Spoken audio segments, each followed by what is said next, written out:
আসসালামু আলাইকুম। Rotary school and কলেজের অনলাইন ক্লাসের পক্ষ থেকে তোমাদের স্বাগত জানাচ্ছি। আমি বাংলা শিক্ষক আয়েশা বেগম।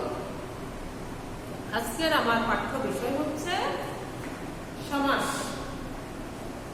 এর আগেও আমি সমাসের উপরে কয়েকটি ক্লাস নিয়েছিলাম। তোমাদের কাছে আসলে সমাজটি একটু কঠিন মনে হচ্ছে, তাই না?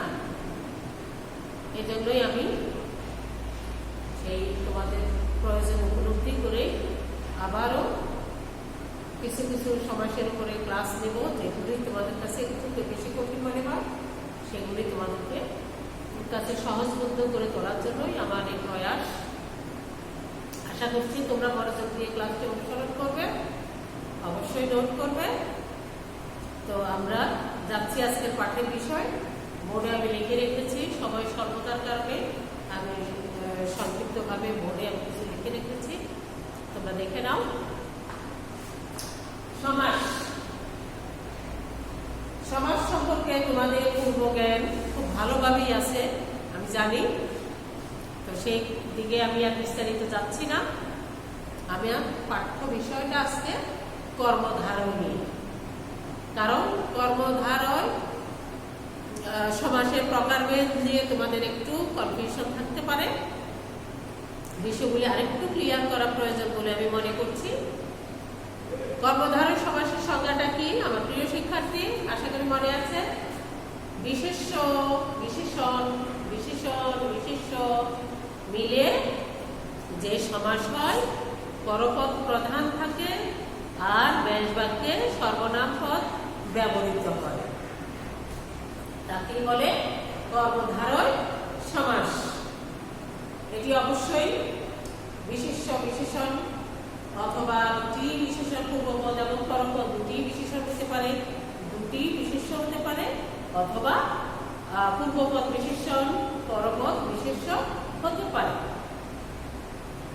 তো দেখো, কর্মধারয় সমাসের প্রকারভেদ আমি তোমাদের সুবিধার জন্য এইভাবে করে সাজিয়ে নিয়েছি। কর্মধারয় সমাস হচ্ছে তিন প্রকার: সাধারণ, মধ্যপদরূপী, উপমামূলক। সাধারণ কোনটি? সাধারণ আমি কিছুক্ষণ আগে বলেছি যে কর্মধারয় সমাসের গঠন কিরকম গঠন হয়? তিন রকমের গঠন হয়। যেমন বিশেষ্য যোগ বিশেষ্য,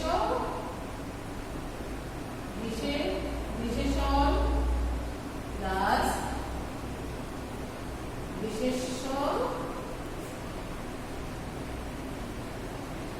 বিশেষণ প্লাস। তোমাদের কাছে খুব সহজবোধ্য করার জন্যই আমি এইভাবে সাজাচ্ছি, তোমাদের বোঝার সুবিধার জন্য। তো কর্মধারয় সমাস কত রকমের গঠিত হয় আমার প্রিয় শিক্ষার্থী? এভাবে আমি লিখেছি তোমাদের সুবিধার জন্য। বইতে কিন্তু এভাবে দেয়া নেই। এর মানে হচ্ছে পূর্বপদ এবং পরপদ দুটোই বিশেষ্য হতে পারে। সেটি নিয়মটা কি? যেমন গোলাপ ফুল, গোলাপ একটি বিশেষ্য পদ, ফুল একটি বিশেষ্য পদ। পূর্বপদ হচ্ছে গোলাপ, পরপদ হচ্ছে ফুল, দুটি হচ্ছে বিশেষ্য। আবার পূর্বপদে বিশেষণ, পরপদে বিশেষ্য হতে পারে। তার উদাহরণ কি? নীল আকাশ। নীল কি? আকাশের রং, আকাশের রং, আকাশের অবস্থাটা বোঝাচ্ছে, আকাশের রং, রূপ বোঝাচ্ছে নীল দিয়ে। তো নীল আকাশ হচ্ছে বিশেষণ এবং বিশেষ্য।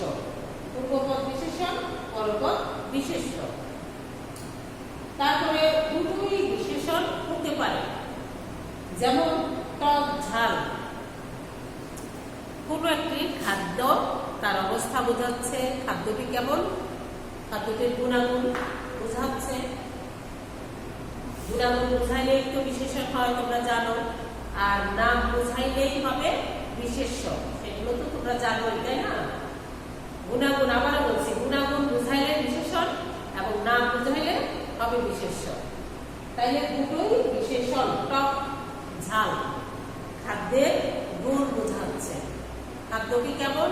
টক ঝাল। পূর্বপদ টক, পরপদ ঝাল, দুটোই বিশেষণ হতে পারে। তাহলে কর্মধারয় সমাসের গঠন প্রক্রিয়া এই 3 রকম, এবং এই 3 রকমের গঠন প্রক্রিয়ায় হচ্ছে সাধারণ কর্মধারয় সমাস।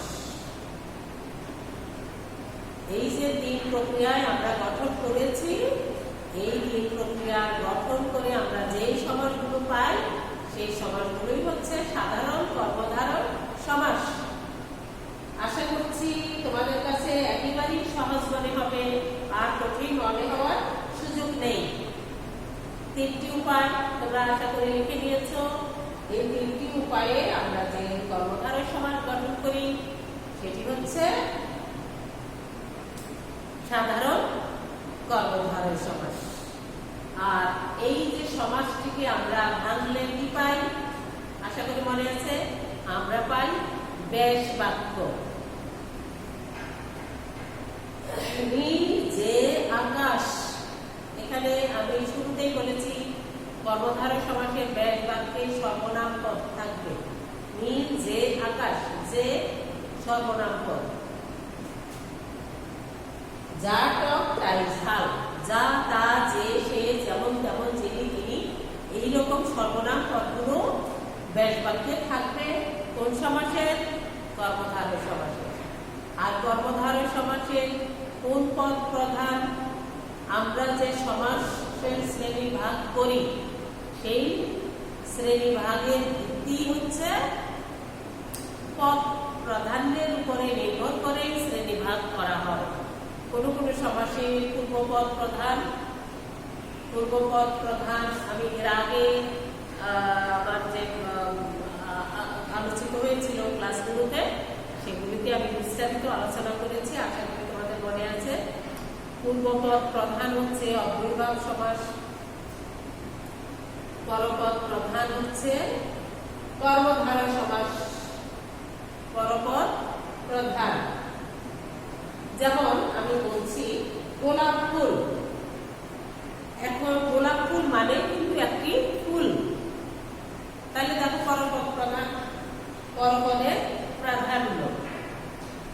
নীল আকাশ, এখানে কিন্তু নীল বোঝাচ্ছে না, এখানে কি বোঝাচ্ছে? আকাশ। পরপদ প্রধান, নীল আকাশ বললে আমরা আকাশ বুঝি। কর্মধারয় সমাস পরপদ প্রধান। আবার উভয় পদ প্রধান সমাস কোনটি? দ্বন্দ্ব সমাস। পূর্বপদ পরপদ কোনটির অর্থ প্রাধান্য বোঝায় না, সেটি কোন সমাস? সেটি হচ্ছে বহুব্রীহি সমাস। অর্থের প্রাধান্যের উপর ভিত্তি করে সমাসের প্রকারভেদ করা হয়েছে। সমাস 6 প্রকার। তা আমরা সাধারণ কর্মধারয় সমাস বুঝেছি, সেটি কি? সেটি হচ্ছে গঠন, 3 রকমের গঠন। এরপর আমরা আসি মধ্যপদলোপী কর্মধারয় সমাস। মাঝখান থেকে পদ লোপ পেয়ে যে সমাস হবে তাকে বলে মধ্যপদলোপী সমাস। আমি দেখো উদাহরণ লিখেছি, পলান্ন। পল মিশ্রিত যে অন্ন, পলান্ন। এই পলান্ন সমস্ত পদ বা সমাসবদ্ধ পদ অথবা সমাস 3 নামেই আমরা চিহ্নিত করি সমাসকে। আমরা কি কি নামে চিহ্নিত করি? 3টে নামে চিহ্নিত করি, সমস্ত পদ, সমাসবদ্ধ পদ, সমাস। তো এই সমাসটিকে ভাঙলে আমরা কি পাই? ব্যাস বাক্য পাই। পলান্নকে ভাঙলে আমরা কি পাই? পল মিশ্রিত যে অন্ন, পলান্ন। দেখো এখানে মাঝখান থেকে কোন পদ লুপ্ত হয়েছে? মিশ্রিত। মিশ্রিত পদটি লুপ্ত হয়েছে, এই জন্য মধ্যপদলোপী। তোমরা যাই পড়বা সেই শব্দটির মানে জানবা, মানে জানলে তোমাদের কাছে পড়াটি কঠিন মনে হবে না। স্মৃতিসৌধ, স্মৃতি রক্ষার উদ্দেশ্যে নির্মিত যে সৌধ। দেখো কত বড় একটি বাক্য, ব্যাস বাক্য। সেটি থেকে কতগুলো পদ মাঝখান থেকে লোপ পেয়ে তবে স্মৃতিসৌধ আমরা সমাজকে পেয়েছি। স্মৃতি রক্ষার উদ্দেশ্যে নির্মিত, দেখো কতগুলো পদ লোপ পেয়েছে, তাই না? সিংহাসন, সিংহ চিহ্নিত যে আসন, সিংহাসন, মাঝখান থেকে পদ লোপ পেয়েছে। আমার প্রিয় শিক্ষার্থী, আশা করছি তোমাদের কাছে কঠিন মনে হচ্ছে না। উপমামূলক, উপমামূলক কি? উপমা মানে তুলনা। আমরা কেন তুলনা করি, কখন তুলনা করি? আমরা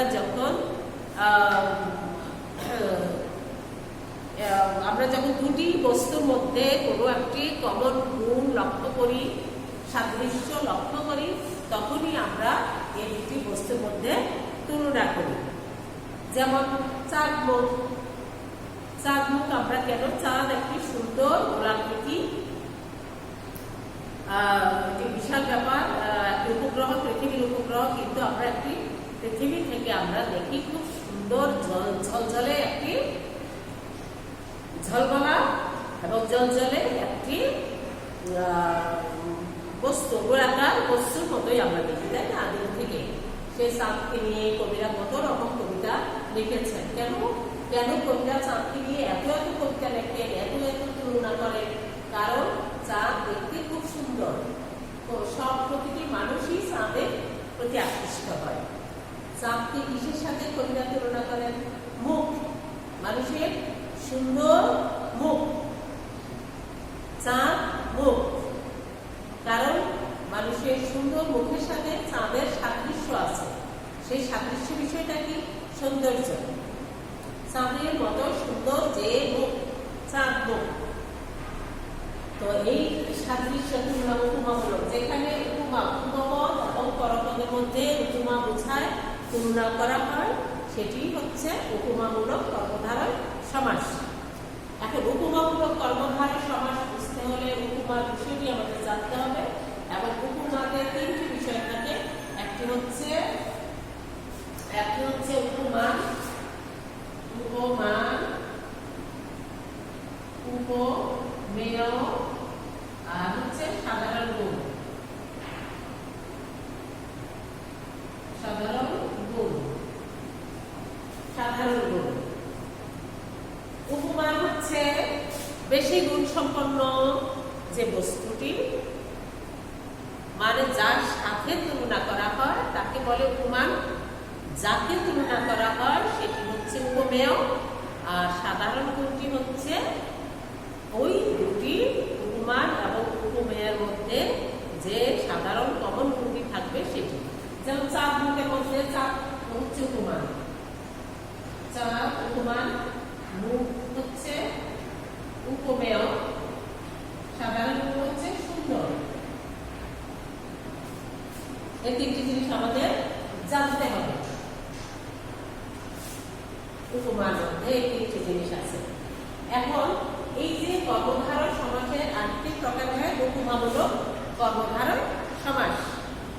এটি আবার তিনটি প্রকার ভেদ আছে: উপমা, উপমিত এবং রূপক। উপমান কি?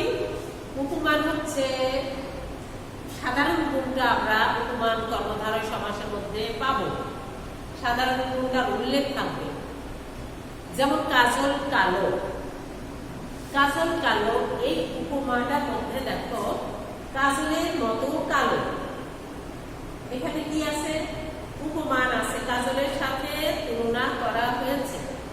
কাজল হচ্ছে উপমান, আর কালো হচ্ছে সাধারণ গুণ। উপমান এবং সাধারণ গুণ, কিন্তু কি নেই? প্রিয় শিক্ষার্থী দেখো তো কি নেই? নেই হচ্ছে উপমেয়। বলা হয়েছে কাজলের মতো কালো, কিন্তু কি সেটি? উপমান, উপমান আছে, সাধারণ গুণ আছে, উপমেয় কি এখানে নেই? তাহলে তোমরা আশা করি বুঝতে পেরেছ, সাধারণ গুণের সাথে উপমান পদের যে সমাস হয় তাকে বলে উপমান কর্মধারয় সমাস। সাধারণ গুণ শুধুমাত্র উপমানেই থাকবে। আমরা তখন খুব সুন্দর করে এই জিনিসটা মনে রাখলে সাধারণ গুণ কিন্তু অন্য দুটির মধ্যে থাকবে না। তাহলে আমরা সমাজটিকে দেখলে আমরা বুঝতে পারবো যেখানে কোনটি আছে এবং কোনটি নেই। তার উপর ভিত্তি করে আমরা নির্ধারণ করতে পারবো এটি কি উপমান না উপমিত না রূপক। তো তুষার শুভ্র, তুষার বরফ, শুভ্র মানে সাদা, তুষারের মতো শুভ্র, তুষারের মতো সাদা। দেখো সাদা কিন্তু কমন গুণ, তুষার হচ্ছে উপমান, উপমেয়টি এখানে নেই। সাধারণ গুণ থাকলে সেটি আমরা ধরে নিব উপমান কর্মধারয় সমাস। এরপর আমরা আসি উপমিত। উপমিতর মধ্যে কিন্তু সাধারণ গুণ থাকবে না, আমি আগে বলেছি। উপমানের মধ্যে উপমিত কর্মধারয়ের মধ্যে থাকবে এই দুটা থাকবে, উপমান থাকবে উপমেয় থাকবে। যেমন চাঁদ মুখ, দেখো চাঁদ আছে মুখ আছে, কিন্তু চাঁদ মুখ সাধারণ গুণটি এখানে নেই। আরেকটি উদাহরণ দেখো, সিংহ পুরুষ, পুরুষ সিংহের মতো। সিংহটা কি এখানে, সিংহটা হচ্ছে উপমান আর পুরুষ হচ্ছে উপমেয়। পুরুষকে সিংহের সাথে তুলনা করা হচ্ছে কেন? একটি গুণ তো আছে, এই দুটির মধ্যে একটি গুণ তো আছে। সেই গুণটা কেমন হতে পারে? সিংহের মতো সাহসী হতে পারে, সিংহের মতো বলবান হতে পারে, শক্তিশালী হতে পারে। কিন্তু সেই সাধারণ গুণটি এখানে উল্লেখ থাকবে না। উপমান থাকবে এবং উপমিত থাকবে আর উপমেয় থাকবে, সাধারণ গুণের উল্লেখ এখানে থাকবে না। এটি হচ্ছে উপমিত কর্মধারয় সমাস।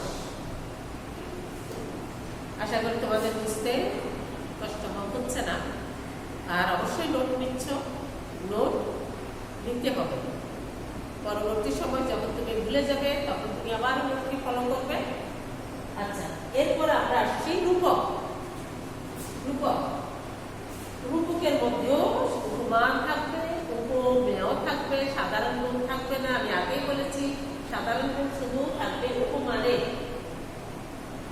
এখন তোমরা বলতে পারো যে তাহলে উপমিত এবং রূপক তো একই রকম।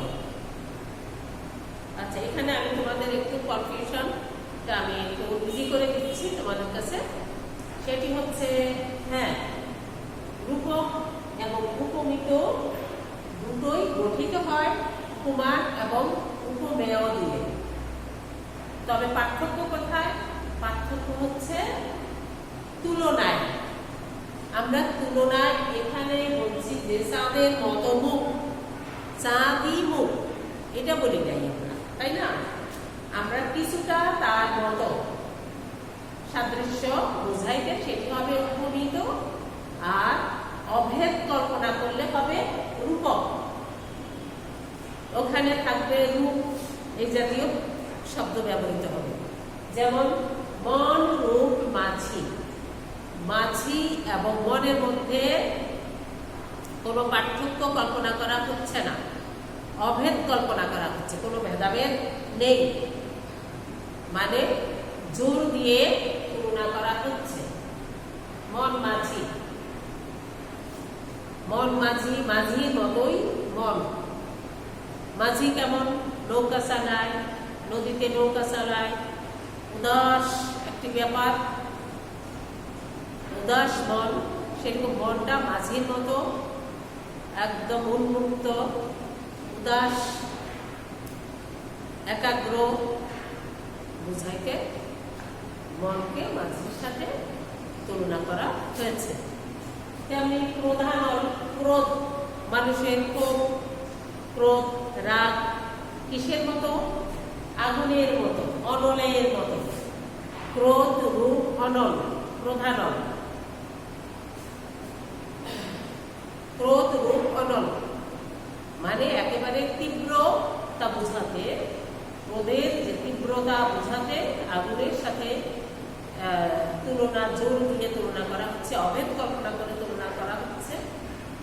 বিষাদ রূপ সিন্ধু, বিষাদ, বিষাদ মানুষের মনের দুঃখ কষ্ট, সেটি বিষাদ, সিন্ধুর মতো, সাগরের মতো বিশাল বোঝানোর জন্য বিষাদ সিন্ধু। বিষাদ রূপ সিন্ধু, সিন্ধুর মতোই বিশাল, বিষাদ, শোকের ভয়াবহতা বোঝাতে, মনের কষ্টের, দুঃখের, জ্বালার ভয়াবহতা বোঝাতে সিন্ধুর সাথে, সিন্ধু হচ্ছে ব্যাপক, সিন্ধুর সাথে তুলনা করা হয়েছে এবং অভেদ কল্পনা করা হয়েছে বলে এটি রূপক।